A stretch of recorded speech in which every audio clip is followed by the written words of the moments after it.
কিন্তু দেশ জাতির স্বার্থে আমরা এক অভিন্ন জায়গায় অবস্থান নেব। যে এক অভিন্ন ভাবে আমরা আন্দোলন করেছিলাম জুলাইয়ের ফ্যাসিবাদের বিরুদ্ধে, বিভিন্ন রাজনৈতিক দল তাদের মতাদর্শের বাইরে গিয়ে হাসিনার পতনের প্রশ্নে, আওয়ামী লীগকে উৎখাতের প্রশ্নে বন্দুক এবং কামানের নলের সামনে দাঁড়িয়েছে। তো এই যে একটা জাতীয় ঐক্য তৈরি হয়েছিল, ওই জাতীয় ঐক্যের মধ্য দিয়ে 5ই আগস্ট শেখ হাসিনার পতন হয়েছিল।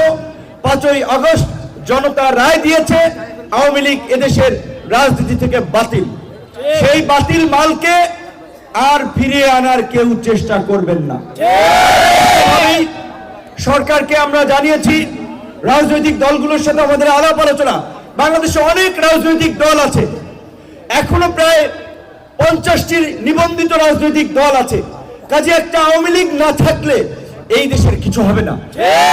আওয়ামী লীগ ঐতিহাসিক ভাবে একটা ফ্যাসিস্ট রাজনৈতিক দল, একটা স্বৈরাচারী রাজনৈতিক দল। সেটা দেশ স্বাধীনের পরে 72 থেকে 75-এ আমাদের যারা তরুণ তারা হয়তো অনেকে দেখেন নাই, কিন্তু বই পুস্তক ইতিহাসের পাতায় সেই বর্বরতা লিপিবদ্ধ আছে। এবং এই গত 16 বছরের বর্বরতা আমরা স্বচক্ষে দেখেছি। কাজী সেই অভিশপ্ত রাজনৈতিক দল আওয়ামী লীগ এই দেশে গণ অভ্যুত্থান পরবর্তী সময়ে রাজনীতি করবে, এই যে অভ্যুত্থানের অংশীদার শরিকরা আমরা মানব না। তাই এখানে বিভিন্ন রাজনৈতিক দলের নেতৃবৃন্দ যারা আছেন তাদেরকে আমরা অনুরোধ করব, আপনাদের জায়গা থেকে এইভাবেই শক্তভাবে আওয়ামী লীগকে প্রতিহত করার জন্য আমাদেরকে আওয়াজ তুলতে হবে। এবং সেই গণতন্ত্র না থাকার ফলে, মানুষের ভোটাধিকার না থাকার ফলে এই 16 বছরে ফ্যাসিবাদ জনগণের উপরে চেপে বসেছিল, সেই গণতন্ত্র ভোটাধিকার না থাকলে আবারও নতুন কোন ফ্যাসিবাদ আমাদের উপরে চেপে বসতে পারে।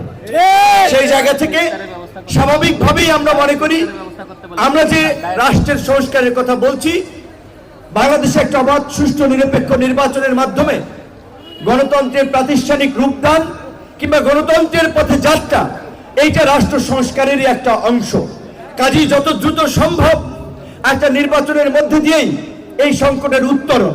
এবং যেহেতু এখানে বিভিন্ন রাজনৈতিক দলের ভাইয়েরা আছেন, স্বাভাবিকভাবেই 16 বছরে আপনারা নানাভাবে ক্ষতিগ্রস্ত হয়েছেন। এই চাঁদপুরে এই বালুখেকো সেলিম থেকে ভূমিদস্যু, বিভিন্ন দখলবাজ, চাঁদাবাজ, জুলুমকারী, তাদের অত্যাচারে আপনারা অতিষ্ঠ ছিলেন। কাজে আজকে মানুষ যেন আবার আমাদের মধ্যে, আমাদের বলতে আমরা সকল এই অভ্যুত্থানের অংশীজনরা বলছি, আমাদের মধ্যে ওই আওয়ামী লীগের কোনো অপকর্মের আমাদের মধ্যে যেন খুঁজে না পায়। মানুষ যেন না বলতে পারে আগেই ভালো ছিলাম, এই কথাটি যেন মানুষ না বলতে পারে। আমাদের সেটি মনন মগজে মনে রাখতে হবে। আমাদের আচরণে, আমাদের কর্মকাণ্ডে মানুষ যেন কষ্ট না পায়, মানুষ যেন ভুক্তভোগী না হয়। রাজনীতি একটা জনসেবা, রাজনীতি পয়সা কামানোর হাতিয়ার না, রাজনীতি কোনো ব্যবসা না।